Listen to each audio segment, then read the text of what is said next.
So the second concept of the speculative theory is the most prominent and most applicable concept in the world right now, and that is social contract theory. Your major theory of state, origin of the state, is a social contract theory, which we discuss in detail. And rest of the theories we discuss in a brief manner. So the first theory, we discuss first the historical concept of states.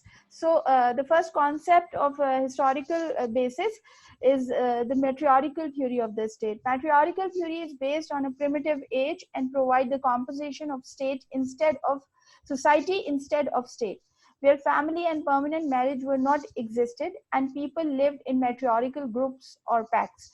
The leadership of group depend on ownership. ये नजरिया रियासत के बजाय माशरे की इब्तिदा की वजाहत करता है, जिसकी बुनियाद खानदान के बजाय एक ऐसा ग्रोह है जहां बाकायदा शादी का तस्वुर मौजूद नहीं था। लोग ग्रोह की शक्ल में रहते थे और ग्रोह की क़यादत का तयन मिल्कियत और माँ की विरासत की बुनियाद पर किया जाता था। इस तारीखी नजरिए के हामियों में मैक्लेनन, मॉर्गन, एंजल्स एंड जेनिंग्स शामिल हैं। And examples of this theory were Australia, Madagascar, Malaya, and Indonesian, as well as the Red Indians in the United States and South Indian tribes of India. Matriarchal theory, now I'm trying to explain the matriarchal theory. The first word is matriarch. Matriarch is derived from the word material. So it is based, first of all, it is based on the material ownership of the group of people.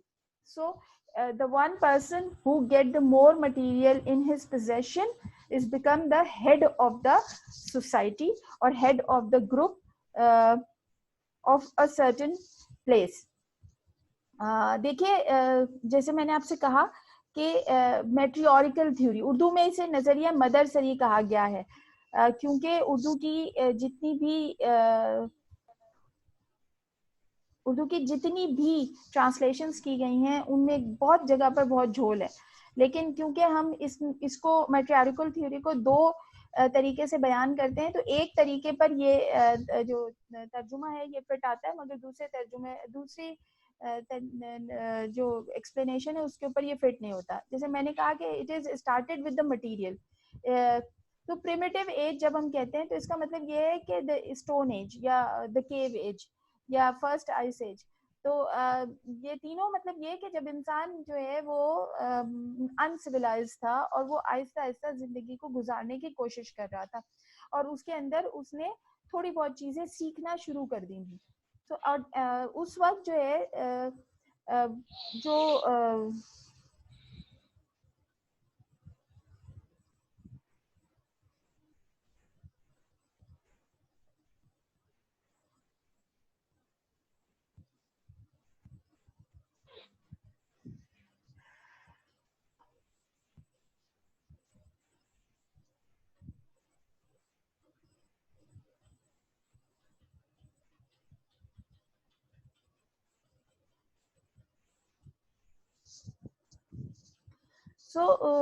उस वक्त जो माशरे थे या उस वक्त जो लोग थे वो सिर्फ अपनी बका की जंग के लिए एक जगह जमा होना शुरू हुए थे और उसमें फिर जो शख्स ज़्यादा पावरफुल होता था या उसके पास बेहतर रहने की सहूलतें मौजूद होती थी, उसे जो है वो उस छोटे से ग्रुप का सरदार या डिसीजन मेकर मान लिया जाता था। अच्छा, इसके अंदर दूसरी चीज़ जो इसके अंदर लिखी हुई भी है कि state were it is provide the composition of society because the marriage institution, the permanent marriage institution were not existed at that time. यानी लोगों के पास ये शादी का कॉन्सेप्ट मौजूद नहीं था और they lived just like a live in relationship। आजकल जो हम पूरी सोसाइटी में, वेस्टर्न सोसाइटी में हम सुनते हैं कि वो शादी के बगैर साथ रहते हैं, तो उस जमाने में इसी किस्म का जो है कॉन्सेप्ट मौजूद था। अच्छा, इसमें ही के अंदर एक तीसरी चीज हम ये बताते हैं कि देखिए उसके अंदर जो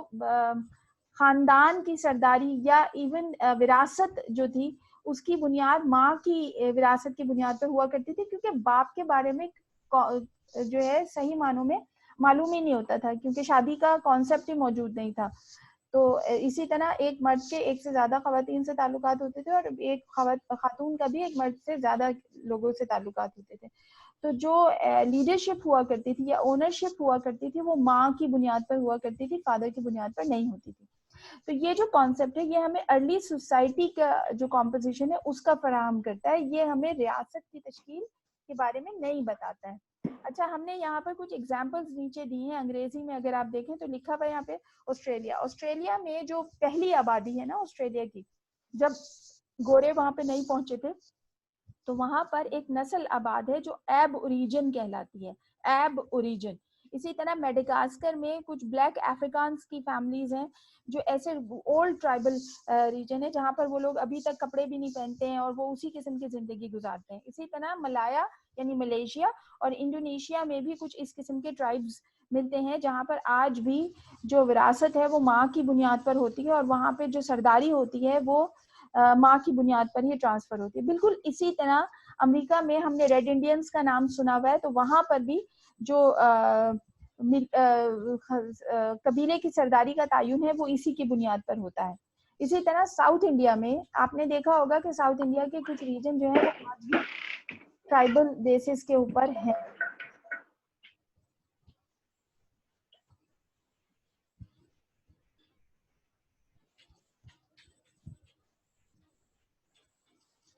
ट्राइबल ओरिजिन की बुनियाद पर है और उनके अंदर भी वहाँ पर बाकायदा शादियों का कोई कॉन्सेप्ट मौजूद नहीं है, बाकायदा खानदान का कोई कॉन्सेप्ट मौजूद नहीं है।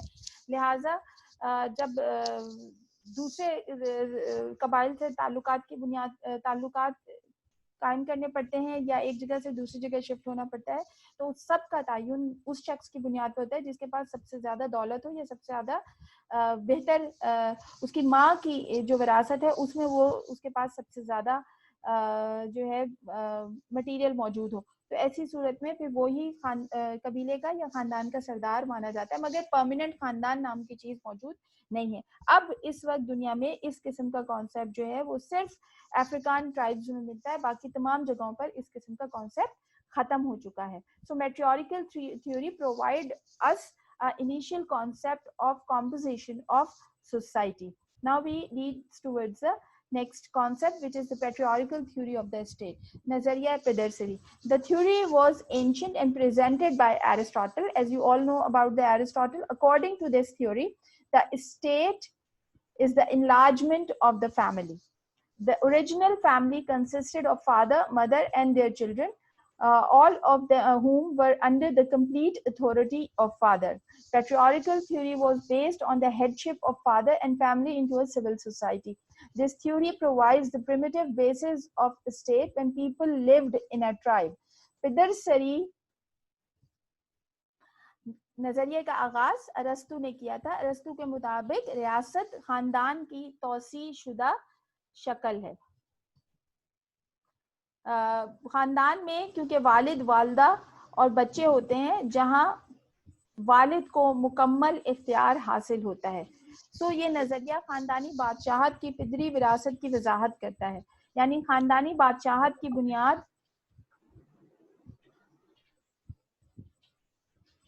वालिद की बुनियाद पर होती है।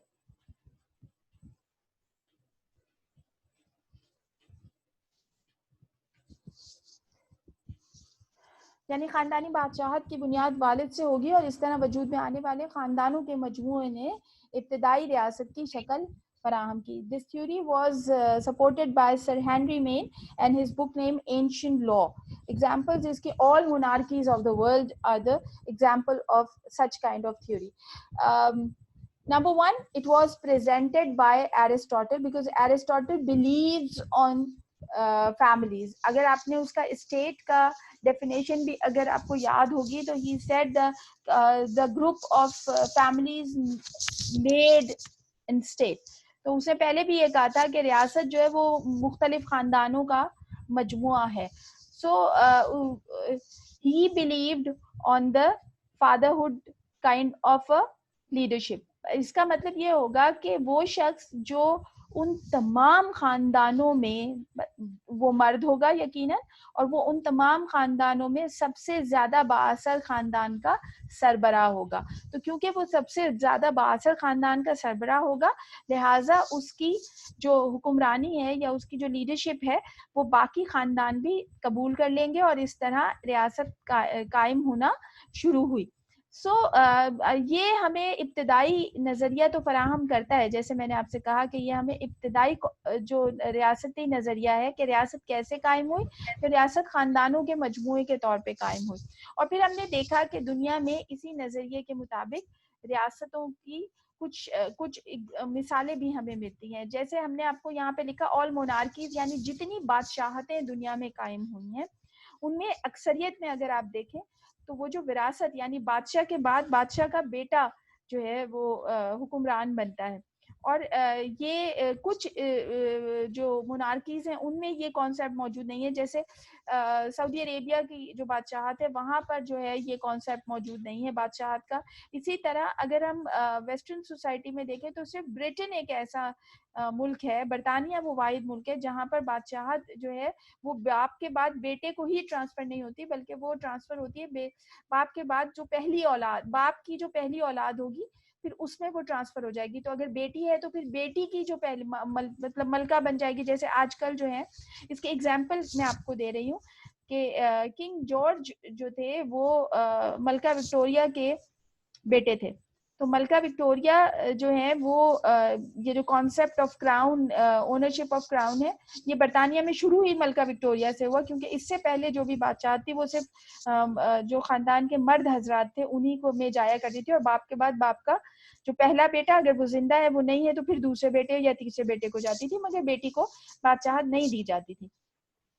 लेकिन फिर हैनोवर फैमिली में जो है वो कोई मर्द जो था वो पैदा नहीं हुआ, और मलका विक्टोरिया ही वाहिद जो है रॉयल फैमिली का हिस्सा रह गई थी। तो लिहाजा मलका विक्टोरिया को फिर बादशाहत दी गई, और वो सबसे लॉन्गेस्ट पीरियड ऑफ टाइम है उनका।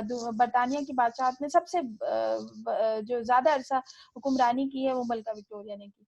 उसके बाद उनके बेटे थे किंग जॉर्ज फिफ्थ जो थे, किंग जॉर्ज फिफ्थ यानी जॉर्ज पंजम जो थे वो विक्टोरिया के बेटे थे, एंड देन उनकी बादशाहत आई। और फिर उनके बाद जो है जब उनका डेथ हो गई 1947 में 45 में सॉरी, तो फिर उसके बाद जो है क्वीन एलिजाबेथ जो इस वक्त भी बरतानिया की मलका हैं, तो उनको वो बादशाह ट्रांसफर की गई। तो ये बरतानिया में जो है ये कॉन्सेप्ट इस तरीके से नहीं है, और सऊदी अरेबिया में नहीं है। इसके अलावा दुनिया में जहां भी बादशाहते हैं वहां पर बाप के बाद उसका सबसे बड़ा बेटा, उसके बाद उस जो बादशाह बन जाएगा तो फिर उसका बेटा। तो इस तरह जो किंगशिप ट्रांसफर हो रही है, हेडशिप ट्रांसफर हो रही है, वो फादर टू फादर हो रही है, one father then to his son, and that the son become a father, and then the transfer of power to his son. So इस तरीके से हम देखते हैं कि दुनिया में जितनी भी बादशाहतें कायम हुई हैं वो इसी तरीके से चली हैं। सो पेट्रियार्कल थ्योरी जो है वो हमें एग्जाम्पल प्रोवाइड करती है एंशिएंट कॉन्सेप्ट ऑफ स्टेट। रियासत हमने आपको स्टेट पढ़ा चुके हैं, एलिमेंट्स पढ़ा चुके हैं। हमने आपको बताया था कि state was formed when the people chose there leader और subdue in front of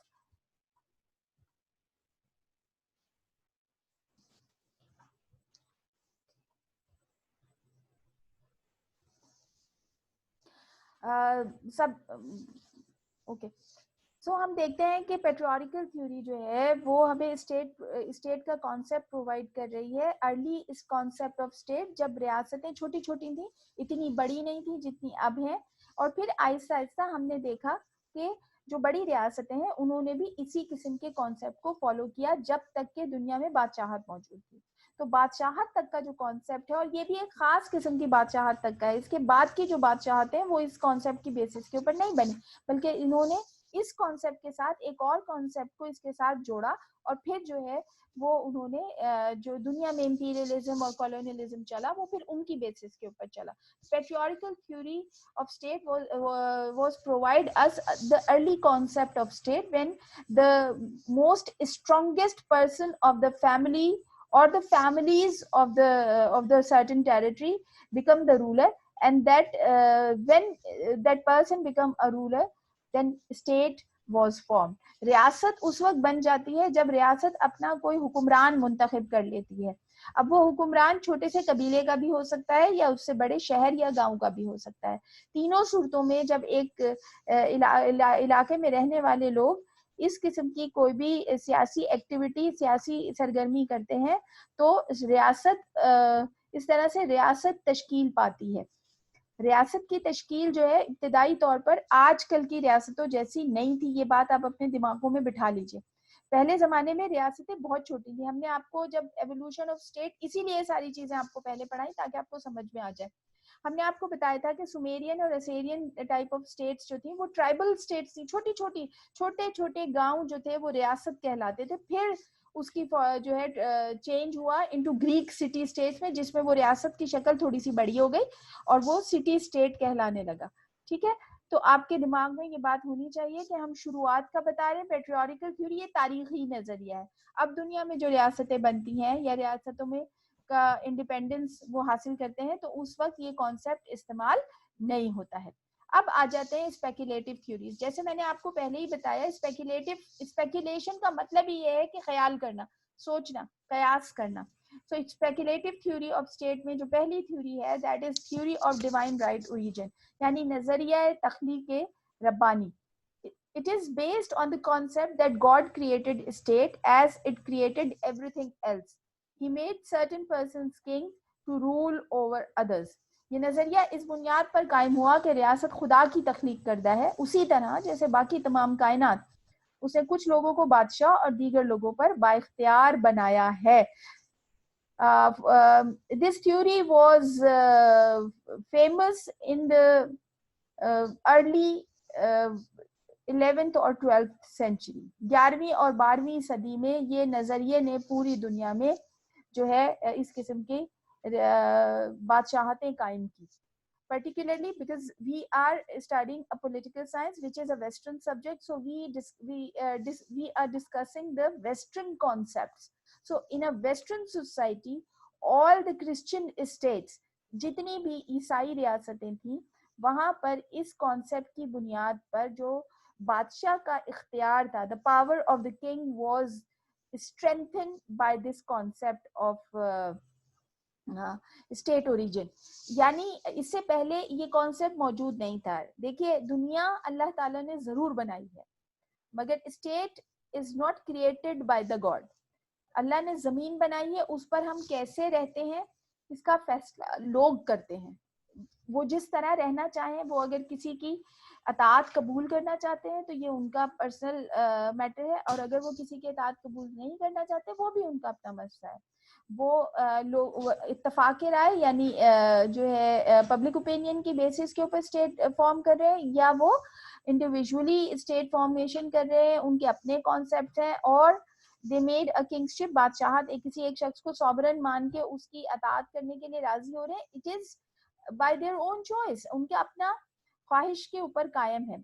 so the concept of ये कॉन्सेप्ट यहाँ से शुरू हुआ क्योंकि क्रिश्चियनिटी चाहती थी कि किसी न किसी तरह बादशाह को और रियासत को जो है जीसस की तख्लीक करार दे दिया जाए ताकि बाकी चीजों को फिर उसी तरीके से हैंडल किया जा सके, यानी उन्हें आसानी हो जाए. सो दिस कॉन्सेप्ट, जैसे मैंने आपको बताया कि उन्होंने तो पूरी चीज को तब्दील कर दिया कि रियासत इंसान ने बनाई नहीं है, ना इंसान सेलेक्ट करता है लोगों को, बल्कि वो जितने भी बादशाह होते हैं वो खुदा के सिलेक्टेड है. मतलब अल्लाह ताला ने उनको जो है चुना है और उनको दूसरे लोगों के ऊपर बाइख्तियार बनाया, यानी ये जो बादशाहत उनको दी है ये लोग नहीं दे रहे हैं बल्कि खुदा दे रहा है. So it was started basically in Egypt, then it transferred to the Western society. So जैसे हमने आपको बताया, in Egypt king was both ruler and the priest and called God king. Later king divinity be professed. कदीम मिस्र में बादशाह, हुक्मरान और राहिब दोनों ही हुआ करता था और इसे गॉड किंग कहा जाता था, लेकिन बाद में बादशाह की रब्बानियत को ज्यादा अहमियत दी जाने लगी. मतलब आहिस्ता आहिस्ता वो तब्दील होना शुरू हुआ. In the Middle Ages, दौरे वुस्ता में people believed that kings were the shadow of God on earth. दौरे वुस्ता में बादशाह को जमीन पर खुदा का साया या परछाई समझा जाता था या जाने लगा था. ये हम मुस्लिम सोसाइटी की बात नहीं कर रहे हैं, इसलिए आप ये दिमागों में रखिए कि इससे इन तमाम नजरियात का इस्लाम से कोई ताल्लुक नहीं है. तो कहीं पर भी ना ये आप सवाल कीजिएगा, क्योंकि इस्लाम का कोई ताल्लुक ही नहीं, हम पढ़ा ही नहीं रहे आपको इस्लामिक कॉन्सेप्ट, हम नहीं पढ़ा रहे, हम आपको वेस्टर्न कॉन्सेप्ट पढ़ा रहे हैं। जो दरमियानी दौर आया था ना, एक दौर मिडिल एजेस, उसके अंदर king suppose to be the shadow of God on earth कहा जाने लगा था, यानी खुदा को बादशाह को खुदा का साया करार दिया जाने लगा था, यानी ये कि आप बादशाह के खिलाफ कोई बात नहीं कर सकते। In a modern age, this theory was transformed into the divine right by King James IV of England in his book called The True Laws of Free Monarchy, and the Sir Robert Filmer in his book called Patriarchy. अच्छा, दौरे जदीद में जैसे हमने आपको बताया कि इसको नजरिया तख्लीक रब्बानी में तब्दील कर दिया गया, और ये काम किसने किया था? दो लोग इसके जिम्मेदार हैं। नंबर एक बादशाह थे जेम्स, बरतानवी बादशाह थे जेम्स चहारुम, और दूसरे थे सर रॉबर्ट फिल्मर, जिन्होंने अपनी किताब में इसकी वजाहत की थी। तो पहले हम बताएंगे आपको कि सर ये जो किंग जेम्स है उन्होंने क्या कहा था। So king, according to king James, it is atheism and blasphemy to dispute what a god can do, so it presumption that high contempt in a subject to dispute what a king can do, or say that king cannot do this or that. The king are breathing images of God on earth. इसका उर्दू तर्जुमा कुछ इस तरीके से है कि ये खुदा का इनकार है कि सवाल किया जाए कि खुदा क्या कर सकता है, सॉरी ये क्या है, खुदा क्या कर सकता है। इसी तरह ये सवाल करना कि बादशाह क्या कर सकता है या क्या नहीं कर सकता भी गुनाह और काबिल मजम्मत है, क्योंकि बादशाह जमीन पर खुदा की सांस लेती हुई तस्वीरें हैं। किंग जेम्स क्योंकि खुद किंग थे, लिहाजा वो ये बात कह सकते थे। So it is atheism and blasphemy. उन्होंने कहा ये खुदा का इनकार है। If you said that, if you ask the question that what a god can do or not to do, खुदा तो सब कुछ कर सकता है ना, तो we cannot ask question कि खुदा ये कर सकता है या ये नहीं कर सकता, क्योंकि दुनिया तो खुदा ने बनाई है।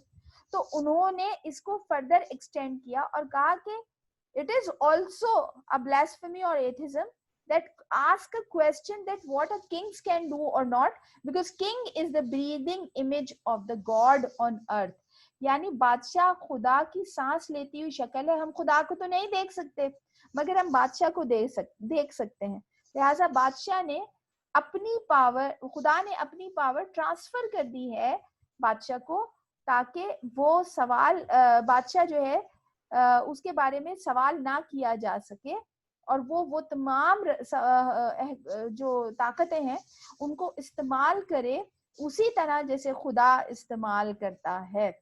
इसका जो दूसरा, अब हम वो भी पढ़ लें तो फिर उसके बाद हमें इसको समझाने में आसानी हो जाएगी।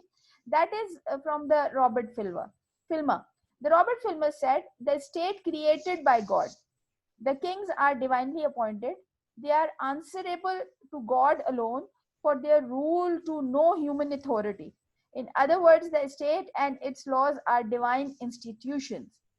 सर रॉबर्ट फिल्मर के मुताबिक रियासत खुदा की तख्लीक करदा है और बादशाह रब्बानियत के तहत मुंतखब होता है, यानी खुदा उन्हें मुंतखब करता है। वो अपने इक़्तिदार के लिए सिर्फ खुदा को ही जवाबदेह होते हैं और कोई इंसानी इख्तियार ये हक नहीं रखता। दूसरे लफ्जों में रियासत और उसके कवानीन रब्बानी इदारे हैं।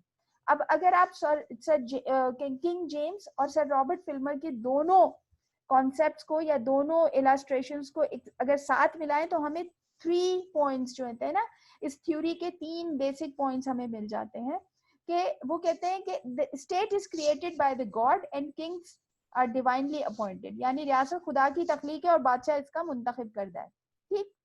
Number 2, the state and its laws are divine institutions, यानी जो भी रियासत और उसके कवानीन बन रहे हैं, यानी आप जानते हैं कि जब बादशाह के आगे जवाब सवाल करना भी जुर्म है, तो बादशाह जो भी कह रहा है, whatever said by the king are the laws of the state, यानी खुद रियासत का में जो बादशाह है वो जो कह रहा है वो कवानीन है, वो कानून हो गया है, उसको कानून का दर्जा मिल गया है।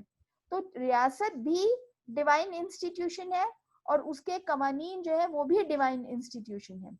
So any kind of disobey of the king means not a crime but a sin, यानी बादशाह की किसी बात को ना मानना जुर्म नहीं है बल्कि गुनाह है, क्योंकि आप इसका मतलब आप खुदा की बात नहीं मान रहे हैं। इसका थर्ड इंपॉर्टेंट एलिमेंट जो है वो ये है कि the King's supreme wisdom and act was beyond accountability.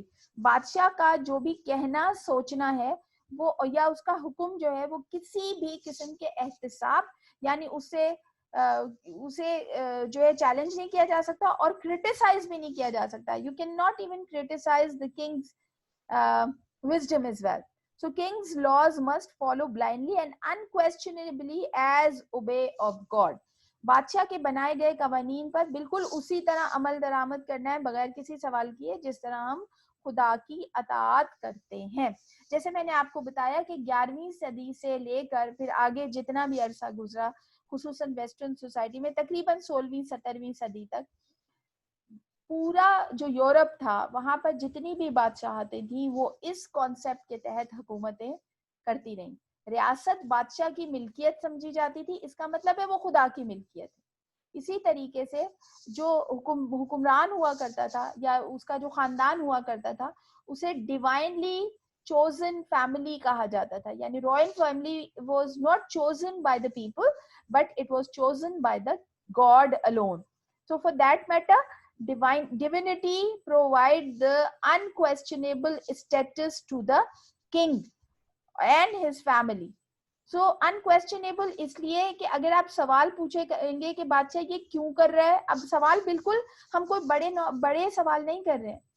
The questions are very limited. It means what, why, when.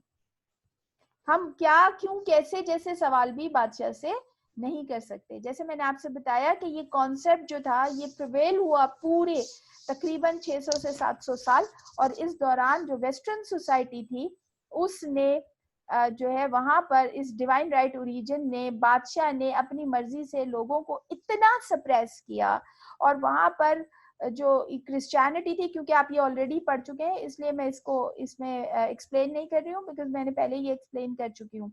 So the divine right origin provide the eternal status to the God, to the king, as the breathing image of God, and state was created not by the people but by the creation of the God. For that matter जितनी भी states थी मैंने जैसे आपको बताया कि वो इस बुनियाद पर समझी जाने लगी. जब मैं कह रही हूँ कि समझी जाने लगी इसका मतलब ये है कि ये ऐसी थी नहीं लेकिन वो कहते थे तो लिहाजा उसी तरीके से उसको समझा जाने लगा.